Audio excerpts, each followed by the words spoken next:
Então bora reagir ao vídeo do Tassos, um cristão versus 25 ateus, pelo canal Foco. Então esse vídeo ele repercutiu bastante em 24 horas, por isso que apareceu pra mim, né, provavelmente pra muitas pessoas. E eu vou reagir, eu sou um cristão e esse assunto me interessa bastante, então vamos ver o que vai acontecer nesse debate. Seria bem prático e objetivo. Evidência, me mostra seu Deus. Em foto, tem alguma coisa registrada em cartório. A criação do universo é uma evidência. A Bíblia em si ela é um livro montado. Veio lá da época lá do Constantino. Deixa eu só responder essa situação.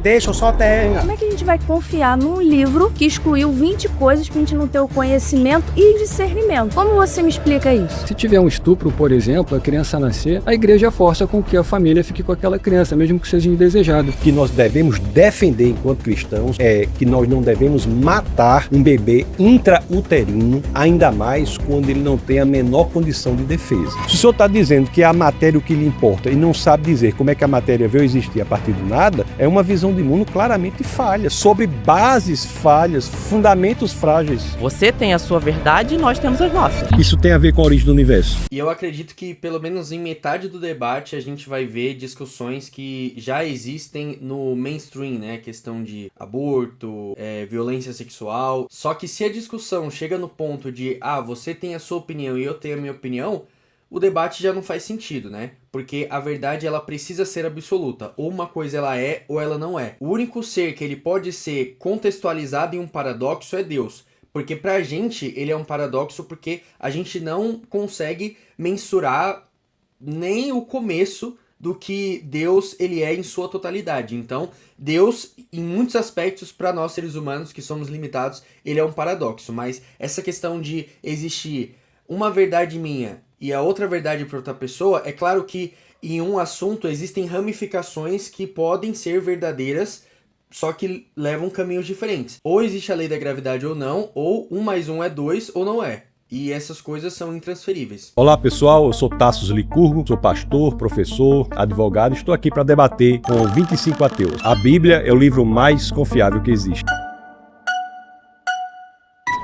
Tudo bom? O seu nome é? Beto. Prazer, Beto. Prazer. Tassos. A Bíblia é o livro mais confiável que existe. Porque na minha cabeça, qualquer um pode simplesmente escrever um livro, dizer que foi iluminado por alguma coisa e as pessoas acreditarem, né? E documentar de alguma forma, né? Eu acho que falta provas palpáveis pra gente poder dizer que a Bíblia é o livro mais confiável, né? Eu posso lhe apresentar algumas. A Bíblia é um documento. São 66 livros, 39 do Antigo Testamento, 27 do Novo, escritos por cerca de 40 autores. 31 dos 40 escreveram os 39 do Antigo Testamento, 9 dos 40 escreveram os 27 do Novo, num período de 15 séculos. Quando nós analisamos, são pessoas de repertório, backgrounds totalmente diferentes. Nós tínhamos pescadores como Pedro, reis como Davi, tínhamos filósofos treinados da mais alta envergadura, como é o caso de Paulo. E quando nós olhamos em 15 séculos, você tem um argumento extremamente consistente. E não é só isso. Um livro é confiável nos critérios que utilizamos na academia quando ele traz elementos no texto que podem ser investigados. A base do cristianismo, de acordo com Paulo, na primeira carta aos Coríntios, no capítulo 15, no verso 14, é um fato que não apenas se pretende verdadeiro, mas também é investigável. Quando ele diz que Cristo não ressuscitou, é vã a nossa fé, é vã a nossa pregação. Então veja que a base histórica do cristianismo é um fato que é público, a ressurreição pública de um homem. Vocês viram que o Tassos ele consegue organizar os pensamentos de uma forma bem agilizada. Então eu vou até deixar aqui a legenda, e aí quem estiver vendo por esse react talvez consiga acompanhar melhor. Existe na academia muitas pessoas que dedicam a vida ao estudo das provas históricas da ressurreição. Então, um dos critérios importantes para a veracidade e confiabilidade das escrituras de qualquer livro da antiguidade é se ele parece dizer a verdade. Então, a Bíblia não se esconde. Não é só saber se o texto parece dizer a verdade, mas saber se ele não foi modificado no passar do tempo. Isso é muito importante saber, é uma pergunta muito importante. Mas por que a Bíblia não foi modificada? Porque o Antigo Testamento é o mesmo texto sagrado dos judeus, chamado Tanakh. No ano 90 depois de Cristo, esse texto foi fechado e ele virou o Antigo Testamento. O Novo Testamento, que começa com 4 biografias, tem várias cópias que nos garantem garantem dizer que ele não foi modificado. Há 5.686 cópias só do Novo Testamento. Para que o senhor tenha uma ideia, se você colocar essas 5.686 cópias uma ao lado da outra, elas são 99,5% dos casos idênticas. Do 0,5% de discrepância, 80% do 0,5% de discrepância diz respeito unicamente a questões de ortografia. Mas nós temos aqui, tanto no critério de dizer que o texto fala a verdade, quanto no critério de dizer que o que foi escrito lá atrás é exatamente o que nós temos hoje, nós temos a Bíblia como campeã em qualquer uma dessas filas que nós colocarmos. A arqueologia e o estudo da história no geral conseguem sim já fazer links com situações que a Bíblia já narra de determinado povo, de determinada civilização.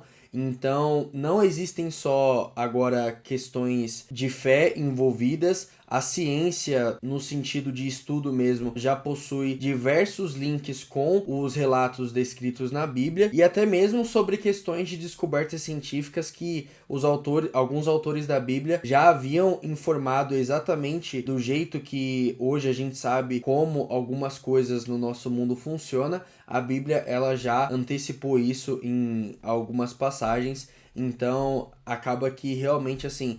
Eu não costumo levar muito em conta fatos científicos, porque a Bíblia por si só, ela se auto-explica, ela não precisa de fatores externos para poder ser validada. Porém, para quem precisa desse tipo de informação, é interessante. Quando o senhor fala sobre não modificar a Bíblia, a gente tem como exemplo aí, um exemplo grande, é a Bíblia protestante e a Bíblia católica, né? Qual que foi o critério usado para simplesmente descartar alguns livros que não pode modificar? A relevância não está nas pessoas, a relevância está no texto. O que nós podemos analisar é o documento que nós temos. É isso que nós estamos fazendo. Eu estou dizendo que a Bíblia é o livro mais confiável que existe. A relevância está no texto. Tanto é assim que se nós encontrarmos, eu creio fortemente e veementemente que isso não irá acontecer. Mas se nós encontrarmos, por exemplo, uma carta escrita por Paulo, essa carta escrita por Paulo não vai ser acrescentada à Bíblia. Tem livros na Bíblia que nós não sabemos nem quem é o autor. O livro de Hebreus, por exemplo. Isso é interessante, nós não sabemos quem é o autor. Então você veja que a relevância está no texto. O que eu estou colocando aqui são elementos de extrema relevância que dizem respeito ao texto, independentemente do que a pessoa pense em relação ao autor. Não é o autor que tem a garantia da confiabilidade do texto, mas é o texto em si, pelo que nós analisamos hoje, pela confiabilidade que nós temos, que ele é o mesmo que foi escrito lá atrás, que nos dá essa garantia que ele é muito mais confiável do que qualquer outro livro escrito na história da humanidade. Muito obrigado pela interação.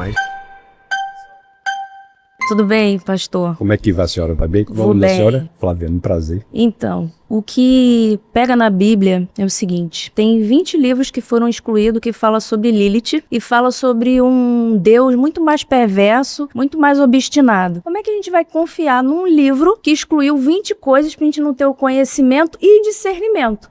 Como você me explica isso? Eu explico dizendo que a informação não é correta. Não houve exclusão desses livros. O livro que nós temos hoje do Antigo Testamento é o livro que foi fechado no Concílio de Jâmnia, no ano 90 depois de Cristo. Essa informação não está correta. Não houve exclusão de texto algum. Todo o texto do Antigo Testamento é exatamente o texto da Tanar. Tanar que foi guardada pelo judeu. O judeu é o povo da palavra. Você veja que a identidade do judeu era no texto. Ele não tinha terra. A terra do judeu foi dada em 1948 na ONU, inclusive presidida por um brasileiro, Oswaldo Aranha. Foi aí que restabeleceu. Então esse texto é muito bem guardado pelo judeu. Então essa informação que a senhora traz não corresponde à formação da Bíblia. Isso não é fato. Mas eu não tenho agora o arquivo, mas eu tenho dados que provam que esses textos foram excluídos. Quais são esses dados? Qual é o arquivo? Eu tenho que procurar para poder ver.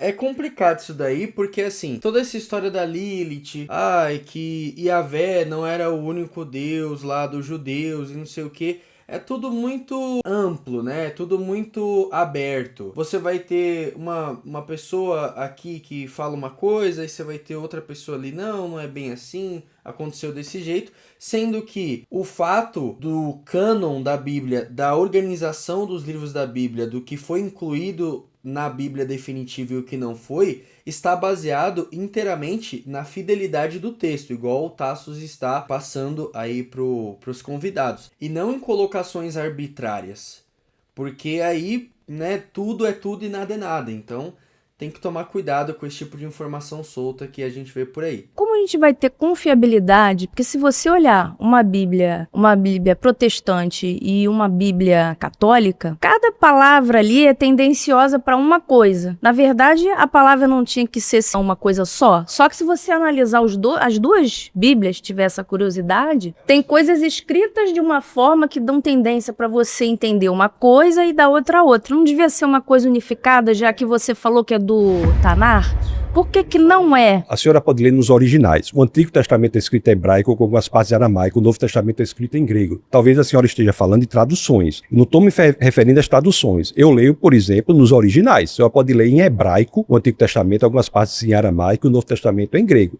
Basta aprender essas línguas que essa sua preocupação, que é legítima quanto a eventuais erros de tradução, é superada. Hoje a gente tem ferramentas como o Logos, né? O Logos é uma ferramenta que é paga. Ela possui ali uma enciclopédia de dicionários que traduzem o hebraico original para a nossa língua de hoje, formulando como o jeito que o hebraico foi escrito no caso do Antigo Testamento, a forma mais fiel que a gente pode traduzir de acordo com o conhecimento que a gente tem hoje acumulado aí dos últimos tempos. Então, é bem interessante até ferramentas como o Logos, por exemplo, porque desmistifica muita coisa que até pouco tempo atrás, por exemplo, o divórcio na igreja, por qualquer motivo que fosse, era abominado. E aí entra as questões, tá rolando um abuso? Como é que isso funciona? O que a Bíblia diz? A tradução na nossa língua de hoje, ela é muito pobre em relação aos originais que o Tassos ele está citando que ele tem acesso. Os originais existem, assim, não os originais, mas o que estava nos originais por meio das 5.686 cópias, no caso do Novo Testamento em grego, por meio das inúmeras cópias no hebraico, existe. Basta ler o original. Muito obrigado. O segundo tema é: o cristianismo é responsável pelo avanço da humanidade. Bom, eu discordo completamente, absolutamente, pelo fato de que eu não acho que o cristianismo seja responsável pelo avanço da humanidade, muito pelo contrário. Existe algo de retrógrado nesse sentido. Eu confio muito na ciência, na verdade. De acordo com a nossa conversa, qual a narrativa que o senhor teria em relação a esse processo de desenvolvimento da humanidade em cima do cristianismo? Se o senhor quiser falar em relação à ciência, nós podemos falar em relação à ciência, ou talvez em outras áreas. Mas só em relação à ciência, para o senhor ter uma ideia, a ciência moderna, ela só aparece de forma relevante em países de matriz cristã. As maiores e melhores universidades do mundo foram iniciadas como escolas de discípulos cristãos. Eu vou citar alguns exemplos: Harvard, Princeton, Yale, Cambridge. Para você ter uma ideia, o lema original da Universidade de Harvard, que é a maior e melhor universidade do mundo, é verdade para Cristo e a Igreja. Então, a ciência se desenvolve também diante de uma perspectiva, de um pano de fundo filosófico que é judaico-cristão. Qual é o pano de fundo filosófico da possibilidade de desenvolvimento da ciência? É que a empreitada científica, que é o intuito de encontrar padrões de inteligência no mundo, pressupõe que o mundo é organizado inteligentemente e, portanto, por uma mente inteligente. Isso é da ciência, mas nós podemos falar em vários avanços em outras áreas também, se o senhor quiser. Mas eu não consigo associar ciência e cristianismo. Para mim, cristianismo é algo que se tornou durante o tempo algo muito enfraquecido de acordo com a postura de variadas plataformas que a igreja veio se transformando no decorrer dos anos. A ciência é exata. Então, consequentemente, quando você fala em Harvard, eu acho sensacional, mas quem me garante que o diretor seja cristão, ele queira impor essa natureza cristã dentro de uma faculdade? Esse rapaz, o Cristiano, que entrou agora para conversar, ele, infelizmente, talvez ele tenha aquele cacuete, né, que algumas pessoas têm quando a gente vai discutir esses assuntos, que o cristianismo, ele é algo retrógrado, ele é algo quase que neandertal em relação à sociedade moderna que a gente vive hoje. É engraçado que isso é atribuído de uma forma totalmente descaracterizada de ressalvas. Então, se você é uma pessoa que tem fé, o que dá a entender na fala dele é que para ele e para pessoas que têm a mesma linha de raciocínio que ele, só pelo fato da pessoa ela ter fé em Jesus Cristo e seguir o cristianismo, ela é automaticamente uma pessoa burra, né? Isso me lembra muito Marx, quando ele fala que a religião é o ópio do povo e é cabresto para poder controlar as massas. Então, é complicado, porque para ele tudo tá dentro de uma caixinha de ignorância que, enfim, para ele não é interessante. Não é o que me parece se nós analisarmos as evidências. As universidades públicas hoje, você pode fazer qualquer manifestação religiosa sem muito problema, mas se for fazer alguma manifestação do ponto de vista cristão, haverá dificuldades a serem enfrentadas. Mesmo que nós vivamos em um país que é, em sua grande maioria, cristão. Nós temos aqui nas universidades, que foi por onde o senhor começou falando, uma predominância anticristã. Isso é dado. E digo mais, o Estado laico é uma conquista do cristianismo. Lutero tem cartas escritas à princesa da Saxônia defendendo que o homem deveria ser livre para ensinar por qualquer livro, inclusive a Bíblia. Então, o infanticídio, enaltecimento do tratamento da mulher, se você quiser, Jesus Cristo, quando trata com a mulher samaritana, enaltece a condição da mulher. Interessante quando o senhor fala em mulher, por exemplo, faz parte realmente do desenvolvimento da humanidade, porque a igreja, ela força o não uso da camisinha, que é algo absurdamente necessário. Se tiver um estupro, por exemplo, a criança nascer, a igreja força com que a família fique com aquela criança, mesmo que seja indesejada. Desenvolvimento tem na sociedade em relação a isso. Eu acho que é um retrógrado completo. Não há nada nas escrituras que nos digam que nós devemos forçar uma família a ficar com uma criança. O que nós devemos defender enquanto cristãos é que nós não devemos matar um bebê intrauterino, ainda mais quando ele não tem a menor condição de defesa. Essa é a grande questão. Ter o filho e dar para adoção não é crime no Brasil. Agora, eu discordo respeitosamente do senhor dizer que a igreja força. A igreja não força ninguém. A igreja orienta, porque o valor do ser humano é intrínseco. Isso graças ao que as escrituras dizem em Gênesis capítulo 1, verso 27. Inclusive, todos os sistemas de direito natural do mundo têm como base a ideia de que o homem é feito à imagem e semelhança de Deus. Essa ideia provém da ideia judaico-cristã, Gênesis 1, 27, que o homem foi feito à imagem e semelhança do Senhor e, portanto, tem valor intrínseco, ele tem dignidade. Matar uma criança intrauterina é tratá-la como coisa, é extrair dela a dignidade que é inerente a ela, é fazer dela algo descartável. Mas é um fruto indesejado, correto? Indesejado, mas o valor da situação é correto. O valor da vida de uma pessoa não pode estar no desejo do outro. Eu não digo que isso seja desejável ou indesejável, o que eu digo é que, mesmo que indesejável, isso não é suficiente para nós matarmos uma criança indefesa. É que não existe uma flexibilidade, então por isso que eu acho que é um subdesenvolvimento da própria atitude da igreja relacionado a comportamentos nossos,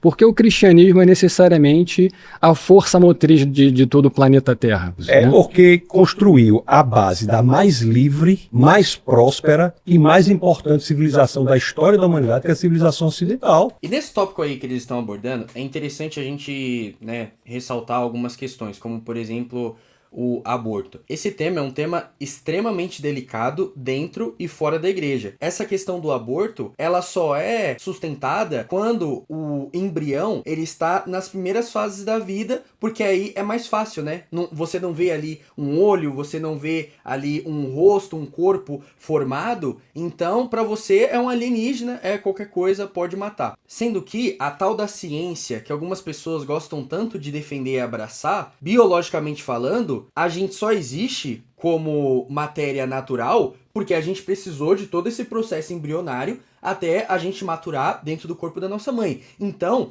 só por esse raciocínio biológico, lógico, a gente consegue constatar que não importa se o bebê tem 1 semana ou 9 meses, é um ser humano já. Em qualquer outra civilização é barbárie. Antes do cristianismo era barbárie. Que não o Oriente poderia simplificar as necessidades da Igreja Católica e somar força. Os Orientes são... Porque o Oriente, o Islã, está matando as mulheres, está escravizando as mulheres. Onde tem o cristianismo é que nós temos liberdade. O Islã também é um bom exemplo atual de que esses direitos civis para mulheres principalmente, eles são totalmente descartados, desclassificados, só que a gente só ouve por aí a galera gritar Palestina livre porque entra em análogo com a ideologia da pessoa, né? Mas quando a gente começa a falar de fatos da realidade, a pessoa simplesmente vira as costas e vai embora, porque para ela o que é interessante é fomentar só a ideologia que ela carrega e não os fatos da realidade. Então, vamos lá. O tema diz que o cristianismo é responsável pelo avanço da sociedade, né? Eu discordo totalmente disso. Eu acho que a igreja como instituição, não como pessoas de fé, mas a igreja como instituição, ela tem um papel de grande retrocesso em toda a história da humanidade, principalmente se a gente for abordar esse tema na época da Idade Média.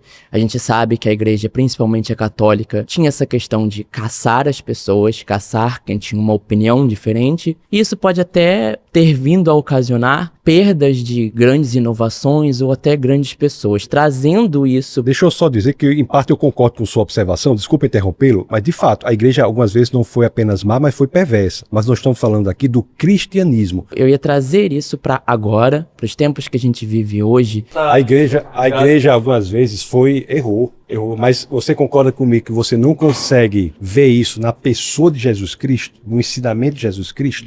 A instituição igreja é uma coisa. Jesus Cristo, os ensinamentos de Jesus Cristo estão lá nos sinóticos, Mateus, Marcos, Lucas, Sermão do Monte lá, Mateus capítulo 5, 6, 7. Ali é a essência do que os cristãos de outrora e de hoje deveriam ser e de como a igreja deveria se portar. Como somos humanos, nós temos ali as nossas dificuldades. Mas, de fato, negar que a igreja, enquanto instituição, cometeu abusos ao longo do século é tolice, visto as cruzadas e tudo que aconteceu nesse período da Idade Média que o rapaz está comentando. Porém, por que esses períodos sempre são colocados em xeque quando estamos em um tema como esse? E o jeito como o islamismo age hoje, ele é só ignorado. O terceiro tema é preciso mais fé para ser ateu do que para ser cristão. O ateísmo, ele pressupõe várias assertivas que é preciso ter fé. Uma delas, por exemplo, é de que, por algum motivo, as leis da física que funcionam aqui no Rio de Janeiro, funcionam em São Paulo, funcionam em Londres,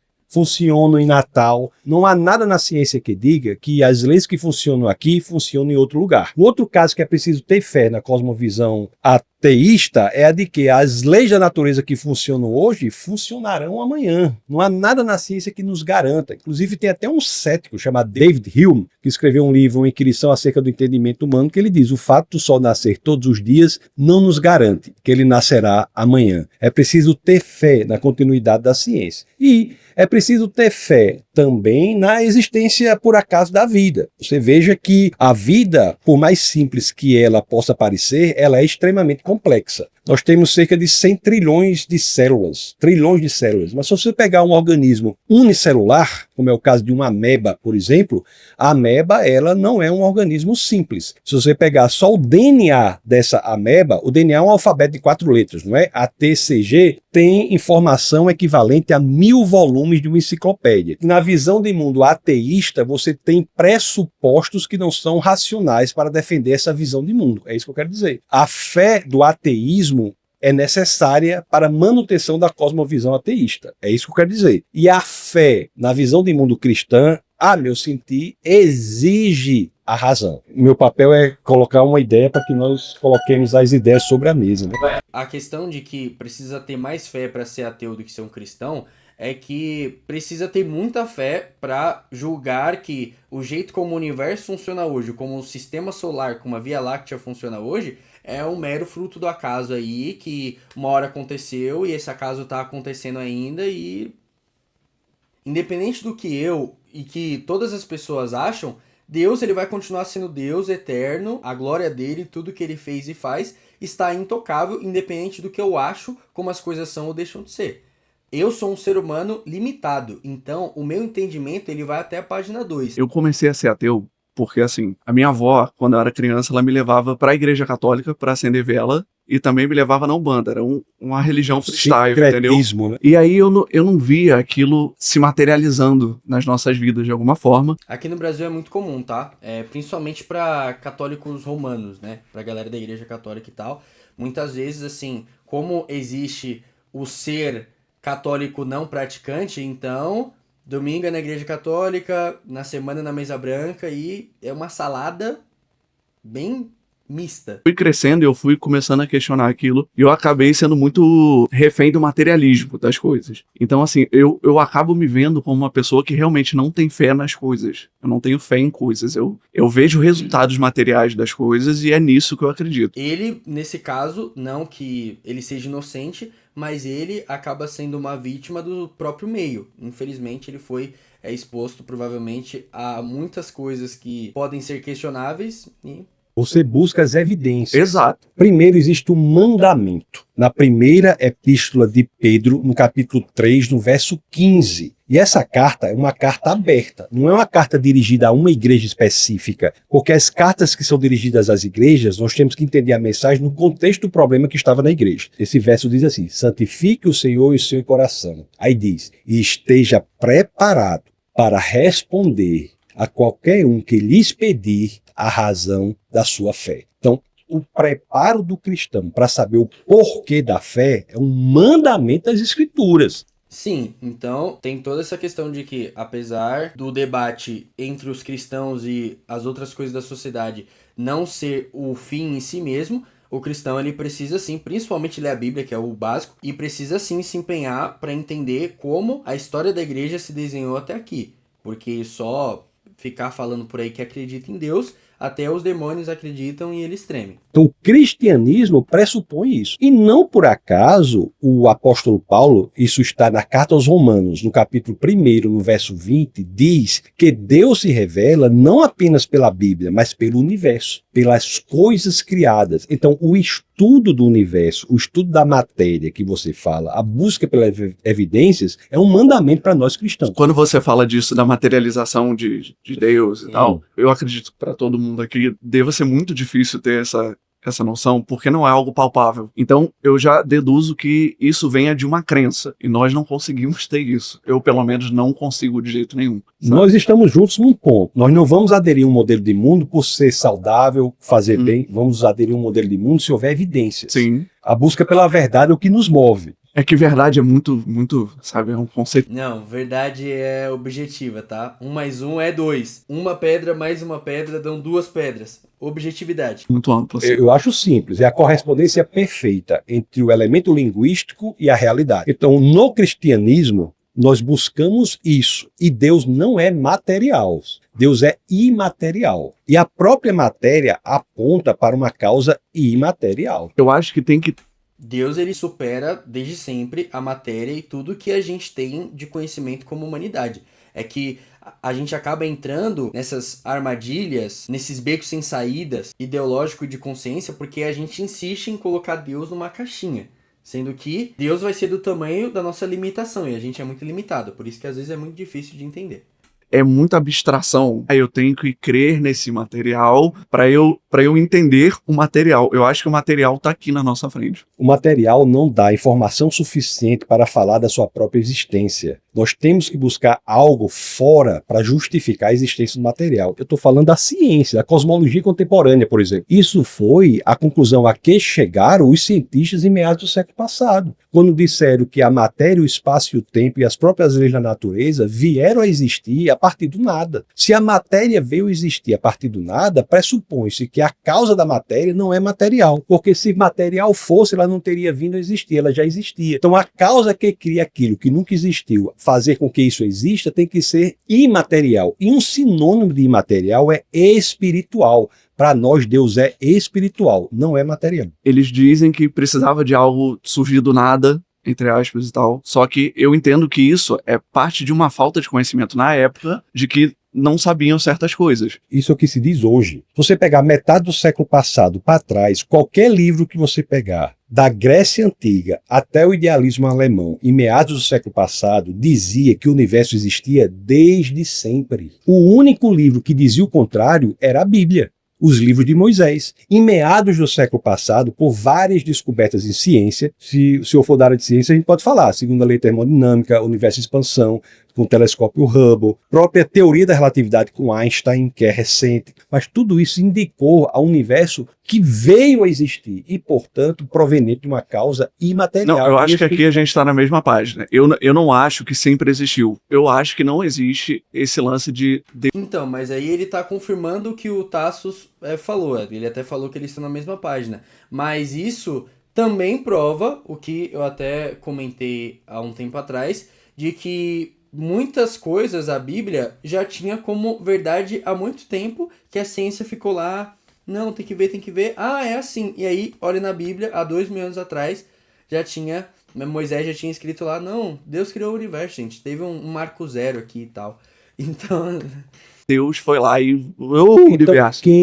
quem deu causa à existência do que não existiu desde sempre? Eu não vou ser aqui o cara que vai dar uma resposta. Mas no seu modelo de mundo, as coisas não existem desde sempre, vieram a existir, como é que o nada pode gerar o nada a partir do Mas nada? aí que tá, não é porque eu não tenho uma resposta pra isso que eu acho que a sua esteja certa. Mas o senhor acha que o senhor tem que ter alguma resposta para fechar essa Não, eu visão posso do não mundo? ter, eu posso não ter. Eu me reservo esse direito de não saber a origem do universo. E aí fica muito tranquilo a pessoa viver só tipo, eu tenho a minha opinião, que ela é bonita, que eu gosto. Eu posso me dar o direito de não querer concordar que 1 mais 1 é 2, só porque é um direito que eu tenho. Se o senhor está dizendo que é a matéria o que lhe importa e não sabe dizer como é que a matéria veio existir a partir do nada, é uma visão de mundo claramente falha, sobre bases falhas. Não é. fundamento Não é falho. pai. Bateu Maria, acabou de levantar mais uma. Demorou. Perdão. Obrigado, viu? Muito obrigado. Nosso quarto tema é: sem Deus não há motivo moral para condenar assassinato ou estupro. 1, 2, 3 e... Sem Deus, não temos. Com Deus, temos. Sim, Deus é a base, a fonte de toda moralidade. Graças à existência de uma fonte moral Ele não é só a fonte, mas ele está acima disso. Então, assim, a moral, ela só foi instituída por Deus porque o ser humano caiu. Então, Deus teve que colocar ali freios. Senão a gente... Enfim, né? As atrocidades das guerras mundiais já dizem por si só. E se essas atrocidades fossem algo corriqueiro, a gente não estaria aqui. A civilização, como a gente conhece hoje, ela não existiria. objetiva é que nós temos a dimensão do que é certo, errado, justo, injusto, bom ou mal. E como você pode dizer o que é certo e o que é errado? Tanto que as cruzadas dizem que todos lutaram ao poder de quê? De Deus. Estamos lutando em nome de Deus. Então, se o lado A fala que está lutando em nome de Deus e o lado B diz que está lutando em nome de Deus, quem está certo? Mas por que isso seria um problema para o senhor se Deus não existe? Por que a sua sensação de que isso é errado existe? Se não há uma fonte objetiva de moralidade, qual é o problema em torturar uma criança? Diante da sua visão de mundo, por que o senhor se insurge contra a injustiça? Com base em quê? Consciência. A consciência tem base em quê? Na evolução? A consciência tem base no que você vê, no que você sabe que é certo. Não, não é assim que funciona. E o que a gente fala da consciência de um serial killer? A consciência dele diz que tá 100% certo que ele tá fazendo. É a mesma história do universo ter saído do nada. Falar que a nossa moral vem da nossa consciência já vem de contrapartida em falar que a verdade não é absoluta. Porque se a moral vem da consciência, algo precisa ser certo e algo precisa ser errado. Então, quando a gente para pra pensar nessas coisas, o ateísmo ele só faz sentido mesmo dentro da comunidade do ateísmo. Só que o cristianismo ele consegue fazer sentido em qualquer situação. Esse que é o ponto de inflexão aqui. Por que a gente sabe que algo é certo ou errado? A Bíblia diz que Deus se manifesta, se revela, inclusive através da consciência. Por que nós temos a consciência de que algo é certo ou algo é errado? Por que eu posso dizer aqui com total segurança que torturar uma criança por prazer é errado em qualquer cultura, em qualquer mundo? É errado, mas tem gente que gosta. Por exemplo, vamos citar os alemães. Era errado? Era. Mas eles faziam com o quê? Com um sorriso no rosto. E já achavam que era certo. E mesmo assim ainda falava que fazia em nome de Deus. Só que aí que tá, essa galera não consegue admitir que pessoas fazerem atrocidades em nome de Deus não muda quem Deus é. Porque essas mesmas pessoas que criticam essas atrocidades que devem ser criticadas, elas já foram saber qual é a posição de Deus sobre isso?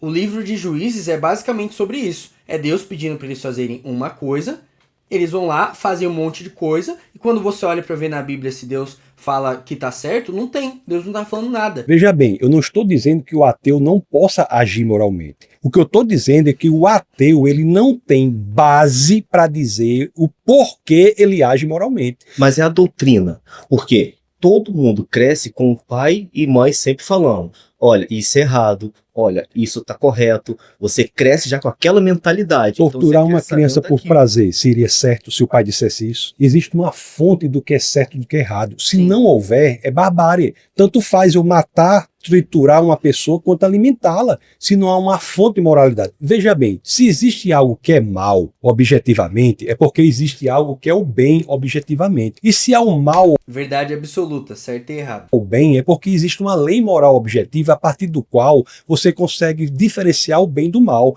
E se há a lei moral objetiva a partir da qual você consegue diferenciar o bem do mal, é porque existe um legislador moral objetivo que é Deus. Se existe Deus com essa legislação moral, porque ele mesmo, que sabe de tudo, ele criou as coisas à sua imagem e semelhança, deixou que o mal aparecesse. Porque ele deu livre-arbítrio. É a possibilidade de você amar ou não. Você pode até forçar uma pessoa a se comportar como se o amasse, mas o senhor não pode forçá-la a amá-lo verdadeiramente. Mas no momento... Para uma pessoa amar, ela tem que ter a possibilidade de não amar. O livre-arbítrio é um pressuposto lógico do amor. Uma pessoa não pode ser forçada a amar. Ela tem que ter a possibilidade de não amar. Mas o livre-arbítrio, ele não quer dizer você tem liberdade de fazer o que você quiser. Eu não tenho liberdade de voar, eu não tenho liberdade de passar por uma parede. Né? Como vocês mesmos falam, Deus diz, se você cometer pecado aqui na Terra, você vai para o inferno. Isso não é uma forma de controlar a humanidade. Elas pensam de forma diferente. Aqueles que não têm o conhecimento, eles são guiados pelos que têm uma mente maior e têm uma sabedoria maior. Essa pessoa se segue. Stalin no ateísmo matou 20 milhões de compatriotas. Mas o que nós estamos falando aqui é o seguinte: algo só é bom ou mal verdadeiramente se existir uma fonte moral objetiva que é Deus. O que não quer dizer que uma pessoa faça ou deixe de fazer algo com base na lei, mas isso não é moralidade, é legalidade. Você pode ter sistemas legais e imorais. Aliás, a um desses o senhor já se referiu, foi o nazismo. O nazismo era um sistema legal absolutamente imoral. A lei não dizia que era moral, nós temos a percepção clara que você matar 6 milhões de judeus é algo imoral. Mas por que imoral? Porque nós temos uma fonte de moralidade. Por que nós sabemos que algo é certo e que é errado? E estou falando dentro da Bíblia. Vocês dizem que existiu Abel, Caim. É certo Deus, com toda sabedoria, como vocês dizem, aceitar um e renegar o outro, sabendo que isso vai provocar uma fúria e vai provocar inveja. É certo porque ele pode. Deus pode fazer isso. Deus pode fazer, aliás, qualquer coisa. Que se ele sabe de todas as coisas... Isso é interessante. Isso é uma questão de teologia. Não é a questão de moralidade. Porque se o senhor acha que é errado, eu tenho que lhe perguntar, com base em que o senhor acha que é errado? Se não há Deus, sim, por que o senhor acha que isso é errado? Se não existe Deus, se a verdade é relativa, por que essa pessoa, ela julga que Deus julgou errado preferir Abel ao invés de Caim? Entendeu? Não faz sentido. Mas o que é interessante aqui é dizer, porque essa insujeição de sua parte legítima de achar, peraí, eu preciso entender isso, porque existe algo por trás que determina o que é certo e o que é errado. Nós temos a percepção, se não há Deus, por que uma oferta ser aceita e outra não, é errado. De conhecimento. Seja do que for, mas por que o senhor acha que é errado? Sempre procuram saber o porquê. Porque uma pessoa chegar e falar assim, isso aqui é certo, e todo mundo seguir, é muito fácil. Agora, se uma pessoa discorda de uma opinião de alguém, ela é condenada. Opa, vamos caçar, vamos prender. Onde menos acontece isso é no cristianismo. Vai fazer uma passeata gay na Rússia, na China, para ver o que acontece. Vai fazer uma passeata gay num país islâmico, para ver o que acontece. Só existe parada gay, por exemplo, em países de matriz cristã. E por quê? Porque é a visão de mundo mais tolerante que existe. Sim, as pessoas são livres. Isso daí a galera esquece, né? A galera tem um lapso de memória e esquece, mas em Israel tem, se eu não me engano, a segunda maior parada gay do mundo. Isso não é orgulho nenhum ao cristianismo, mas é uma forma de demonstrar que o cristianismo está muito além do que essas pessoas, algumas dessas pessoas, querem admitir. Então é muito mais fácil, igual tô vendo ali o rapaz atrás fazendo caras e bocas, ficar, ai, nossa, ai, que não sei o quê. Só que aí, quando coloca na mesa, por que não pode ter parada gay na Rússia, na China, ou na própria Palestina, ou no Irã? Por que não pode? Quer dizer que as pessoas têm a opção de fazer o que quiserem. Mas se fazer o que quiser, vai sofrer consequências. Não, consequências não. As consequências naturais que qualquer pessoa tem de suas decisões. O único lugar no mundo que existe a verdadeira liberdade é o cristianismo. Mas se Deus ama todo mundo como a si mesmo... Muito bom, valeu. Obrigado. 1, 2, 3 e... vai. Nossa! Então, o amigo trouxe a fala aí e o senhor disse que só é possível, por exemplo, ter uma passeata LGBT onde o país onde existe um cristianismo, porque o cristianismo permite que isso aconteça. Sendo que isso é uma informação incorreta, porque nós aqui no Brasil nós vivemos um Estado laico, onde nenhuma religião se sobrepõe sobre a outra, se põe sobre as nossas forças de segurança e se põe sobre a nossa sociedade. Em todos os países que o senhor citou, países árabes, países asiáticos, onde eles vivem em um país que só a religião deles é permitida, tudo que eles acham incorreto é caçado. Então, se eu vou a um país islâmico e faço uma parada LGBT em um país islâmico, se o islamismo não concorda com isso, eles o atacam. Porque não existe um Estado laico nesse país. Só que não é uma questão de Estado laico, é uma questão da origem dos direitos humanos. Só que, ao invés deles admitirem isso, eles preferem pegar recortes da realidade, porque isso é fácil de fazer. A realidade é um todo, e aí você pega um recorte dela, e aí você só foca naquele recorte. O todo ali provavelmente vai ampliar essa percepção e talvez não seja exatamente aquilo que você queira levar como verdade no final. Mas o cristianismo não. O cristianismo ele leva em conta toda a realidade. Se o Estado fosse laico ou não, todo mundo poderia fazer, dentro das questões civis de liberdade da pessoa querer ser o que ela quiser, estaria totalmente livre, sendo laico ou não. Esse é o ponto. Agora, o Estado laico é a conquista do cristianismo. Esses países onde tudo é possível, que o senhor está dizendo, são países de matriz cristã. No Oriente Médio, o mais livre qual é? Onde é que tem passeata aqui no Oriente Médio? Israel. Visão judaica. Na China, tem passeata lá? Tem, porque a China hoje, ela se abre muito mais. Não. Na Rússia, o homossexual não pode nem ter expressão. Onde é que tem essa liberdade? País de matriz cristã. Eu sou a favor do Estado laico. O Estado laico é uma conquista do cristianismo. Então, nós somos o defensor número 1 do Estado laico. O Estado laico é importantíssimo. E aquele ladrão que foi Jesus diz, ainda hoje estarás comigo no paraíso. Então, o cristianismo é a favor do convencimento. O cristianismo nunca se expandiu, o cristianismo genuíno, senão pelo convencimento. Mas ao senhor trazer essa informação dizendo que o cristianismo permitiu, o cristianismo não permite nada. O cristianismo ele não pode permitir ou proibir nada. E essa é a origem de toda a questão. É a aversão ao cristianismo como um fim em si mesmo. Porque a pessoa, por exemplo, esse rapaz, pelo anel dele, provavelmente ele se identifica com alguma letra dentro do panteão de letras do LGBT+, lá. E apesar dele não admitir, ele tem uma cisma com o cristianismo por ele saber exatamente o que o cristianismo acha disso. Então, para ele é muito mais fácil negar os outros recortes da realidade por uma questão inteiramente pessoal. Mas talvez para ele seja fácil concordar com Palestina livre. Não sei, né? Só conversando com ele. Mas do que a gente tá acostumado a ver por aí, esse é o MO, né? Realmente acontecesse, nós estaríamos vivendo no inferno, porque as pessoas estariam caçando qualquer que fosse contra a sua devida opinião do que você acha certo. É um dado. É como a amiga falou. É um dado. Você só tem a sua existe verdade e nós temos as nossas. E outra, só que tem uma questão que precisa ser atenuada, é que não importa se esse rapaz, ele... Para Deus isso não importa, nada disso importa. Para Deus esse debate não importa.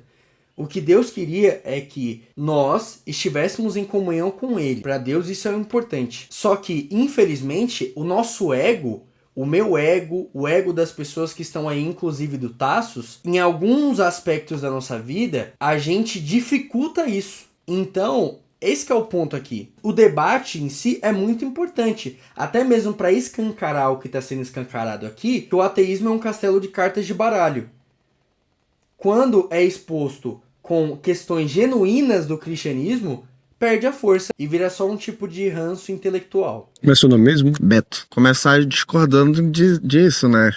Falar sobre essa questão de... Porque se concordasse, ia você dar Não faz nem sentido, realmente. Eu acho que a gente vê tanta barbárie assim em nome do cristianismo, e eu entendo que pessoas não são cristianismo, mas o cristianismo é formado por esse amontoado de pessoas, né? Por mais que tenha vindo de um ser superior, como você acha. E a gente vê tanta coisa acontecendo e você fala sobre o Estado seu. Gente, é muito simples a gente organizar as ideias. Cruzadas foram feitas por pessoas que se diziam estar em nome de Deus. Mas até que ponto essas mesmas pessoas podiam provar que Deus estava de acordo com isso? Não tem como. Em contrapartida, a gente consegue encontrar, através da Bíblia, que é a revelação de Deus aos homens, por exemplo, se alguém perdoar uma dívida financeira que alguém não vai conseguir pagar e essa pessoa perdoar. Deus aprova isso. E a gente sabe porque ele revelou isso pra gente através das escrituras. A gente sabe que a gente perdoar alguém que puxou o nosso tapete na nossa vida, seja em qual área que seja, Deus também tá de acordo, porque tá lá revelado. Laico, isso ser uma vitória do cristianismo, né, uma conquista do cristianismo,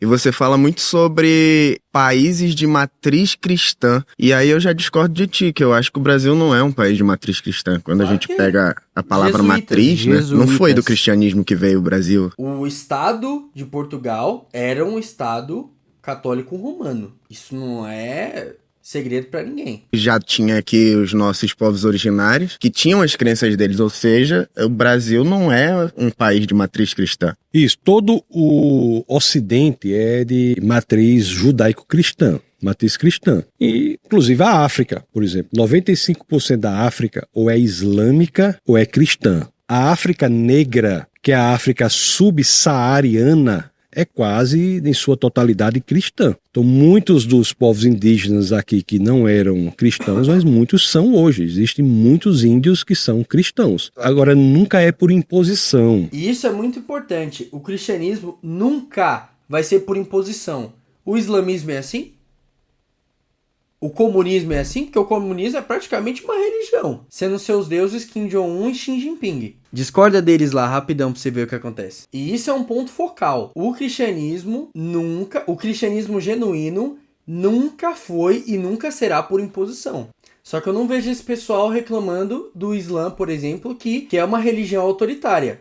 Se o Islã dominar uma região, ou você vira islâmico, ou você vai conhecer Alá. A ação do cristianismo nos lugares em que ele é mais combatido, e sempre foi assim. Mas você também não concorda que maioria não significa matriz? Você acha que o Brasil é de matriz o quê? As pessoas que estavam aqui quando... Sim, mas a matriz do nosso país é o quê? É a crença no que os povos originários tinham. É panteísta? Então o Brasil é um país de matriz panteísta? Eles eram politeístas, certo? Então você acha que o Brasil é um país de matriz politeísta? Acredito que seja, porque quando ele foi invadido aqui e os nossos povos originários foram açoitados e obrigados a serem cristãos. Gente, povos originários, beleza. Não estou demeritando os povos indígenas, mas vamos lá. Como é que essa galera acha que o mundo ia se desenvolver? E eu não tô concordando com as atrocidades que aconteceram aqui na época da colonização, não. Tenho certeza absoluta que se fosse na base da diplomacia, ou seja,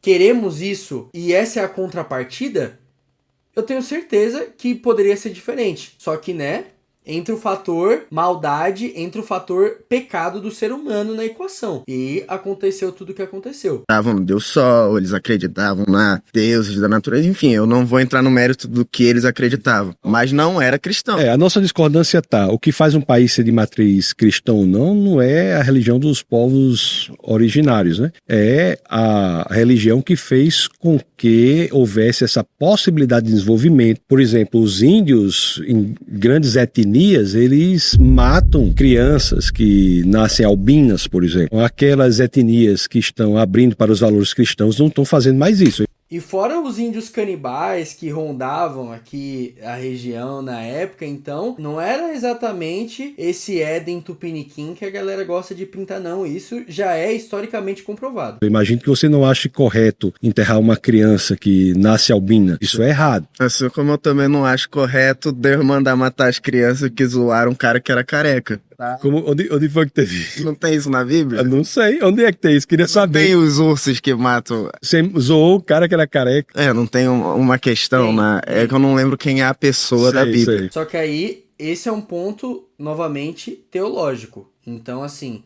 para ele poder discutir esse ponto, ele precisa considerar que Deus existe. Graças à crença cristã, que é uma religião que não se expande de acordo com a Bíblia pela força, mas pelo convencimento, é que todas as visões de mundo são respeitadas. Não é dizer que todas as visões de mundo são verdadeiras. É dizer que o direito que eu tenho de expressar a minha opinião é o mesmo direito que você tem, Beto, de expressar a sua opinião. Mas para saber se a minha opinião é verdadeira ou a sua é verdadeira, nós temos que buscar as evidências. Agora, Agora, o erro está em achar que tolerância é dizer que seja lá o que você acha é verdadeiro. Isso não é tolerância. Tolerância é nós defendermos que nós devemos ter a segurança de nós expressarmos a nossa visão de mundo, como nós estamos aqui, de maneira respeitosa, eu colocando minha visão de mundo e você colocando a sua visão de mundo e cada um trazendo argumentos muito importantes. Todas as demais religiões, você tem escadas para você subir e ir até Deus. O cristianismo não, basta que você queira.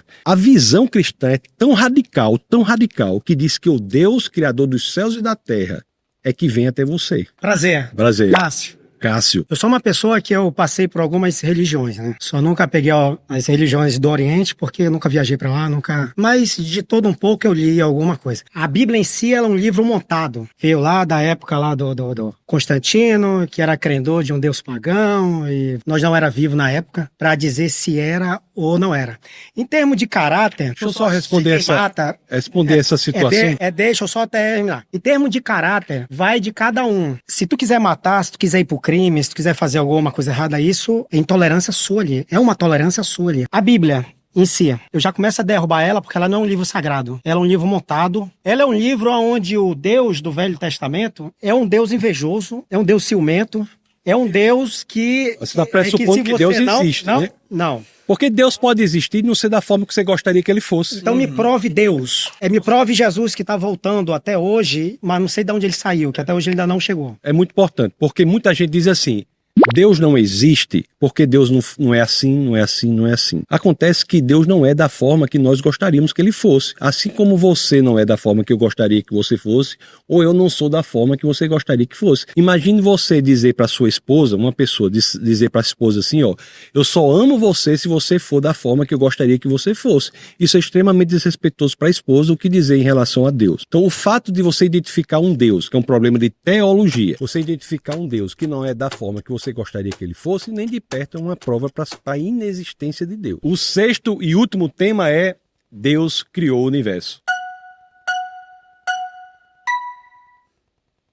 Então, prazer, Cássio. Tassis. Então, a minha pergunta é simples.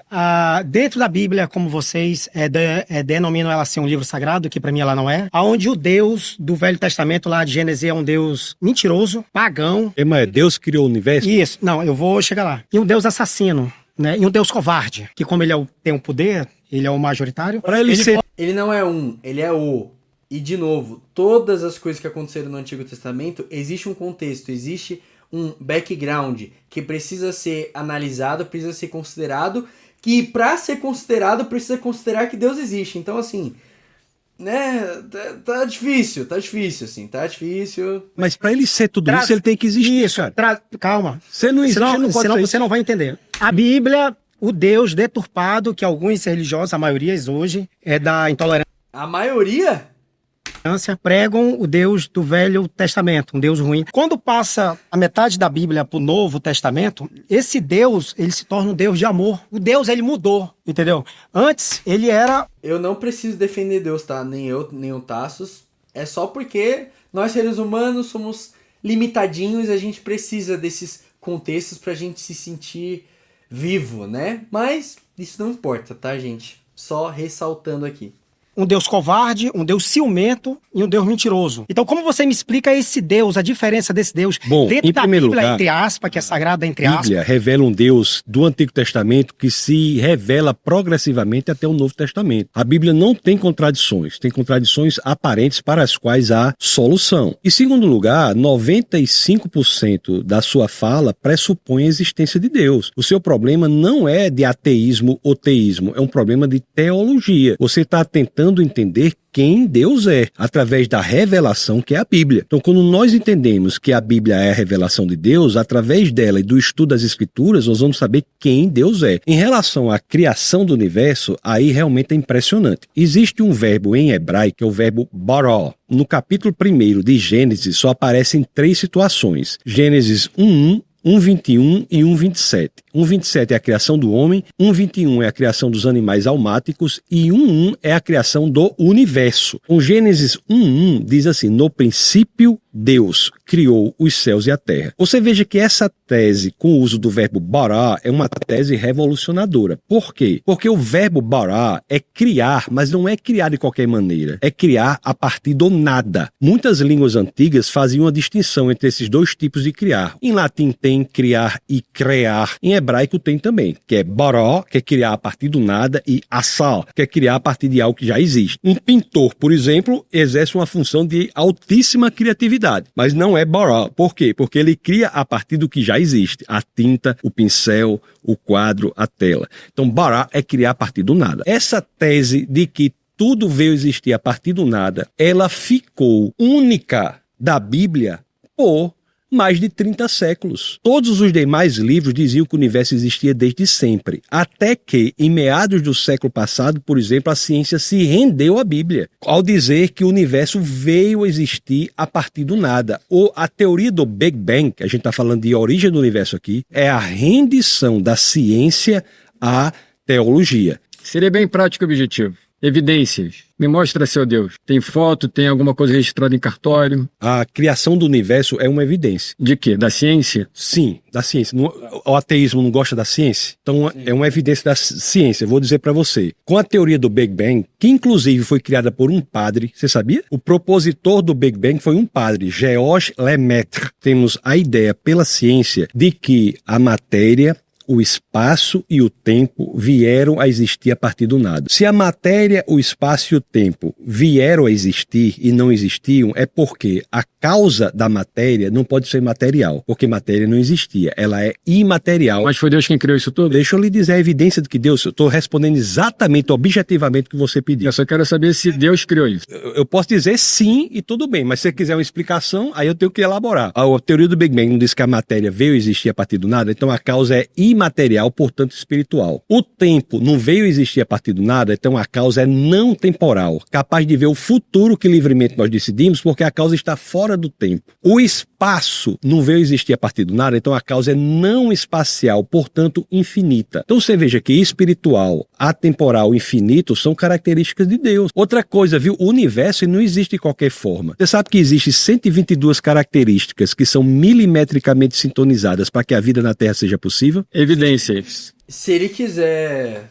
um PNG de Deus, não vai rolar. Eu não sei exatamente o que esse rapaz está procurando. Deus é imaterial, né? E ele está limitando Deus à matéria. Fazer o quê, né? Nós somos seres humanos, nós somos limitados mesmo. Existe um princípio da matemática, a não ser que a gente não concorde com a matemática. O que é que o princípio de Borel diz? O princípio de Borel diz que uma chance em 10 elevado a 50 é impossível. Eu estou falando que para as 122 características serem alinhadas por acaso, é uma chance em 10 a 138. A matemática já diz que uma chance em 10 a 50 é impossível. Uma chance em 10 a 51, 10 vezes impossível. Uma chance em 10 a 52, 100 vezes possível. 50 vezes possível. Então assim, não é isso? Concordou? Porque matematicamente é impossível nós termos um universo da forma que temos, em que a vida existe. Ai, é engraçado, gente. É muito engraçado. Ai. Será que Deus dá risada dessas coisas? Verborragia é muito interessante, muito bonito, só que você não me explicou exatamente. Verborragia eu acho um termo tanto agressivo. Eu estou lhe mostrando aqui argumentos com base nas evidências e na matemática. Sim, claro. Acho que verborragia é uma expressão já de uma agressividade desnecessária. Não foi isso que eu quis dizer. Evidência. Foi uma expressão assim, de uma forma, não é radical, mas uma forma desrespeitosa, porque, né, explicar Deus não dá. Isso a gente já sabe. A gente consegue explicar os atributos que Deus quis compartilhar com a gente. Mas explicar Deus em sua totalidade não existe. Então... onde Deus entra nisso tudo? É aí que eu quero chegar. Quando me apresentar essa figura, me apresentar o cristianismo, eu era criança, eu pensei, poxa, mas isso não tem muito fundamento, entende? É aí que eu quero chegar. Mas a sua experiência pessoal... essa minha expressividade de dialogar com você é essa questão que a gente está aqui, né? Por que essa vertente de que tudo é voltado só para o cristianismo, esse comando, essa liderança no mundo? Por que não existem outras possibilidades de nós conversarmos e aquele estilo de vida, aquela outra religião também é legal, que a gente pode... O islamismo é legal para esse rapaz, talvez. somar. Vamos Só conversar. porque essa imposição feita pelo cristianismo de que tudo Ele não gosta é do cristianismo. a gente temos que servir, né, a um Deus que nós ateus não acreditamos nisso. E por que a imposição de que não existe um Deus? Porque eu tô lhe Eu mostrando. acredito exatamente nisso pelo fato de que Porque essa imposição tão brutal de que não existe Deus. Eu defendo que cada um vá viver da forma que entender. O que eu estou dizendo aqui é que há evidências na origem do universo para Deus. Essa é a questão. Que um Deus imaterial, portanto espiritual, não espacial, portanto infinito, atemporal, portanto capaz de ver o futuro que livremente você decide, extremamente poderoso porque criou tudo a partir do nada e ainda digo mais, extremamente inteligente porque alinhou essas 122 características para que a vida fosse possível. Madre Teresa de Calcutá, até os grandes esportistas, por exemplo, eu adoro o Michael Jordan, para mim ele é uma Isso tem a entidade. ver com a origem do universo. Por exemplo, você vê o Ayrton Senna, o Kelly Slater no surf, os caras que fizeram diferença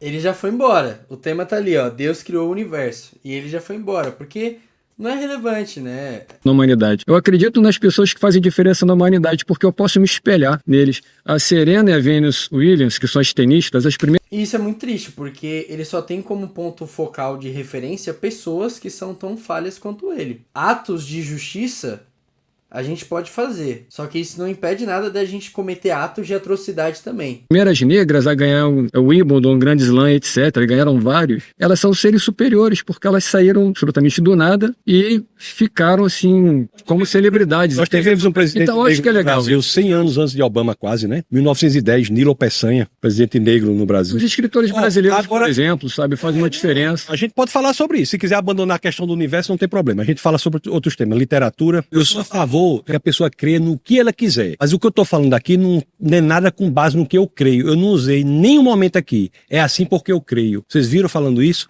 É assim porque eu acho. É assim porque eu tive essa experiência. Nenhum momento eu falei isso. Eu tô lhe dando evidências da cosmologia contemporânea. Agora, se eu tenho uma experiência pessoal subjetiva de vida, de crer que Michael Jordan vai virar Deus, não sei o que, fica à vontade. A Serena Williams, inclusive 2 atletas de quem eu gosto muito, embora eu prefira Larry Bird, que conseguia jogar sem pular. Podemos falar sobre basquete daquela época, mas se for falar sobre o universo com bases em evidências, não que eu creio, eu não tenho nenhuma crítica à sua crença pessoal. Agora me falaram, quando eu era criança, tinha um carinha lá em cima de barba branca, com um avental branco, etc., com uma sandália de hippie. Eu tô dizendo que a causa é imaterial. Ele pegou umas pedrinhas e jogou no universo e fez Saturno, fez Plutão. Eu falei, puta, não é possível que alguém tá me contando essa história, entende? Isso não tá na Bíblia, né? Não, claro que não. Isso tá nas vozes da minha avó Manuela, que me apresentou o catolicismo. Eu falei, não é Mas possível. fez em amor, né? A nossa Interessante questão isso. aqui é entrar num consenso a partir disso, entende? Não é que a gente esteja inexpressivamente assim atuando contra alguma coisa, mas a gente quer entender por que existe esse pensamento por parte de vocês. Não é que nós sejamos uma outra classe social mais desenvolvida, menos desenvolvida. Bom, gente, o que deu pra perceber é que, assim, é claro que você talvez não concorde comigo e eu não posso controlar isso, mas uma coisa que é fato é, algumas pessoas que sentaram com o Tasos hoje, elas expressaram algo que realmente faz sentido pra elas, que é a própria visão que elas têm das coisas. Com isso, elas se sentem na liberdade de desconsiderar qualquer outro dado da realidade que não seja algo que faça sentido pra elas, ou seja, ego. Por isso que esses debates, principalmente sobre Deus, eles são improdutivos, porque vira uma disputa de ego até mesmo para quem está do lado de que acredita em Deus e tudo mais. Porque no final do dia vira uma disputa de não, essa é a minha opinião e essa é a sua opinião, sendo que a Bíblia não tem parte com isso. A Bíblia propõe as fases onde Deus se manifestou para o homem e como isso ocorreu e como isso se deve ocorrer ou como isso não se deve ocorrer. E isso que é o que importa. O que passa disso é modismo e vaidade. Se você gostou desse tipo de conteúdo, se você quer expressar alguma visão através do campo dos comentários, fica à vontade. Talvez tenha outros vídeos aqui que possam te interessar. E até o próximo vídeo. Tchau.